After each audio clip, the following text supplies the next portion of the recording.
Guys, welcome to my channel. तो आज हम करने वाले हैं a legend of Northland poem है हमारी क्लास 9 बिहाइव बुक की। तो इसका मैं एक बार थोड़ा सा बता देती हूँ कि इसमें क्या होता है। इसमें एक लेडी होती है, ओल्ड लेडी होती है, और एक जैसे संत बाबा लोग नहीं होते तो वैसे ही एक सेंट होता है इसमें। वो क्या करता है, वो बहुत भूखा होता है सैंड जो होता है, पर उसे ना दिखता है कि एक लेडी है वो केक ना बेक कर रही होती है।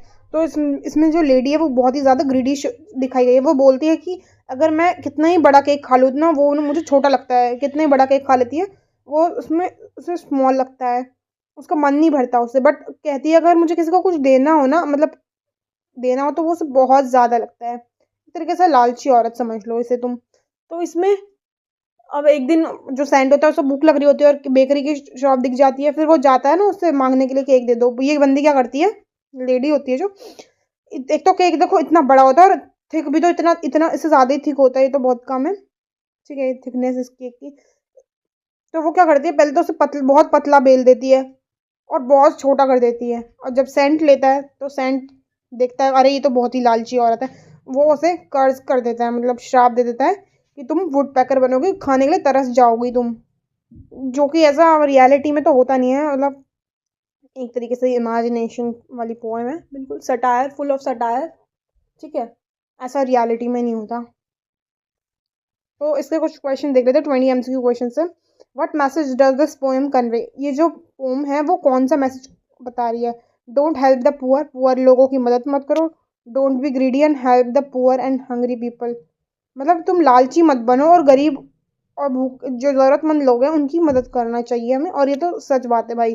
कभी तुम जाते हो, तुम्हें फुटपाथ पे लोग दिखते हैं, मतलब जो पैसे वगैरह मांगते हैं, खाना मांगते हैं, तो तुम्हारे पास अगर पैसे हैं तो तुम दे दो। पैसे नहीं दे सकते तो कुछ खाने के लिए दे दो उन्हें, बिस्किट दे दो, कुछ भी दे दो। मैं भी देती हूँ जब भी मुझे, मेरे पास पैसे रहते हैं दे दो। जब नहीं रहते तो फिर नहीं रहते, क्या ही देना। जब तुम्हारे पास हो तब दे दो, 5 रुपये 10 रुपये, ठीक है। What made Saint Peter angry with the women? Saint Peter जो थे मतलब कौन सी चीज़ जो थी जिससे उसे गुस्सा आया, उन्हें गुस्सा आया? हर केक्स, हर ग्रेडी एक्शंस। केक से तो क्या ही गुस्सा आता, बट जो उसके एक्शंस थे ना भाई, वो कैसे केक बना रही थी, इतना इतना छोटा स्लाइस दिया, वो भी बहुत पतली, उसकी थिकनेस ना के समान। अब भाई गुस्सा तो किसी को भी आएगा, किसी से तुम कुछ मांग रहे हो वो तुम ऐसे दे, गुस्सा तो हमें भी आ जाएगा। फिर तो वो तो सेंट थे, देंगे ही श्राप तो भाई, ऐसे कैसे नहीं देंगे। Question number 3, which bird did the saint curse change the woman into? अब जब श्राप दिया तो कौन सी बर्ड में कन्वर्ट हुआ? एक स्पैरो या क्रो? इसका दोनों ही ऑप्शन गलत है। करेक्ट आंसर मैंने लिखा नहीं शायद, वुड पेकर में। वुड पेकर तुमने देखा होगा, मतलब रियल लाइफ में तो नहीं देखा होगा, अगर जू में देखा, जू में गए हो तब देखा होगा। बट बुक्स में बना रहता है। और एनिमल्स का जो भी वाइल्ड लाइफ का चैनल आता है, वीडियोस देखी होंगी तो तुम्हें पता ही होगा कैसे दिखता है वुड पेपर। उसकी चोंच इतनी बड़ी होती है, वो मतलब वुड में अपना घोंसला बनाता ही रहता है। तो इसका आंसर वुड पेकर है। Question number 4, who provoked the sand in a legend of the Northland? मतलब किस चीज़ में प्रोवोक करा? लेजेंड का मतलब होता है कहानी। इसका वो लेजेंड नहीं जो हम कहते हैं कि तुम तो बहुत लेजेंड हो, इनका वो मतलब नहीं है। इसका मतलब कि एक जो तुम्हारे जैसे दादा, तुम्हें कोई कहानी सुनाए, दादा के परदादा, उन्होंने कहा जो बहुत कहानी बहुत सालों से चलती आ रही है, उसे हम लेजेंड बोलते हैं। The citizen of Northland, the women baking cakes, the women baking cakes, इसका भी ऑप्शन करेक्ट है। और अब इसके बाद 5th क्वेश्चन देखते हैं। When do people go for sledging? लोग कब जाते थे? When a snow falls in summer, when snow falls. Sledging का मतलब जब बर्फ़ पड़ती है तो उस पर हम एक तरीके से, कैसे समझाऊँ, यहाँ से लोग बच्चे फिसलते हैं, तो वही चीज़ है, मतलब एक्सप्लेन नहीं कर सकती मैं वर्ड से। तुम एक बार गूगल करके इसका इमेज देख लेना, इमेज में ज़्यादा समझ में आएगा। What did Saint Peter do? Saint Peter क्या करते थे? Told story to the children, बच्चों को कहानियाँ सुनाते थे। या प्रीच अराउंड, प्रीच अराउंड का मतलब इधर उधर ज्ञान देना। while preaching round the world, Saint Peter came to the door of a cottage club, of course club house वो क्यों ही जाएंगे, वो कॉटेज का गेट खटखटाते हैं। वहाँ उन्हें एक लेडी मिलती है जो वो केक बेक कर रही होती है। बट उसकी हिम्मत देखो, देती नहीं थी, गंदी थी, लालची थी। What was the little woman at the cottage doing in a legend of Northland? जो ये पोम है, वो जो लिटिल लेडी वुमन होती है वो क्या कर रही होती है? टीवी देखती है या बेक करती है केक को? बेक करती है। What does hearth mean? Hearth का मतलब क्या होता है?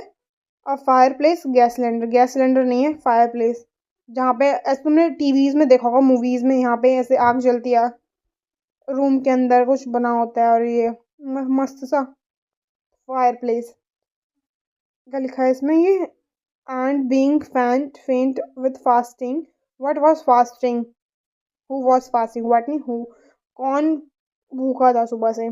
Saint Peter. The woman in a region of the Northland got cursed by the saint due to her। जो वुमन थी उसको मतलब जो श्राप था किस चीज़ की वजह से मिला था? Greedy and selfish attitude. उसका लालची और जो सेल्फिश एटीट्यूड था उसकी वजह से भाई। और twelfth question, central theme of the poem. Poem की सेंट्रल थीम क्या है? One should be humble, one shouldn't be selfish and greedy. मतलब हमें हम्बल रहना चाहिए, मेन तो ये है। वन स्टूडेंट भी सेल्फिश एंड ग्रीडी, दोनों ही ऑप्शन मुझे इसके ठीक लग रहे हैं। By boring and boring and boring, what does boring mean here? Boring का मतलब क्या होता है? डल नहीं। Make a hole in something is a tool और डिगिंग। जो वो जैसे वो डिग करना, मतलब कहीं पे ऐसे छेद छेद करना, उसे बोरिंग कहते हैं। जैसे वुड पैकर करती है, वही boring. How will the woman in this poem build her house as a bird? कैसे वो अपना घर बनाती है? By clay and mud, by boring in the wood, by boring in the wood. 15 का, when I eat of them myself who is I here? I eat of them myself. Women, जो वो lady होती है selfish lady, greedy lady, वो बोलती है जब मैं खुद खाती हूँ तो वो मुझे बहुत कम लगता है, जब दूसरों को देती हूँ तो वो मुझे बहुत ज़्यादा लगता है। भाई इतनी लालची औरत मैंने नहीं देखी आज तक। पोइट कौन है? Feb carry Minati. 17, what was the only thing that remained on the woman's body after she got transformed into a bird in the poem? क्या पार्ट था जो उसका वहीं रहा था? कौन सी चीज थी? पार्ट नहीं, द स्कारलेट कैप। कैप थी वो, वहीं थी उसके पास। हेयर नॉर्थलैंड डिनोट्स, नॉर्थलैंड क्या होता है? A region close to North Pole. इसका ऑप्शन नंबर बी करेक्ट है। In the Northland the hours of the day are few, मतलब दिन बहुत छोटे होते हैं, रात बहुत बड़ी होती है। How do the children in Northland look like? वहाँ के लोग जो बच्चे थे वो कैसे दिखते थे? बेयर कप्स की तरह, मतलब जो भालू के बच्चे नहीं होते वैसे ही। तो यहाँ पे 20 एमसीक्यूज खत्म होते हैं। कैसी लगी वीडियो कमेंट करके बताना, अच्छी लगी हो लाइक शेयर सब्सक्राइब जरूर करना। ओके बाय बाय, मिलते हैं नेक्स्ट वीडियो में।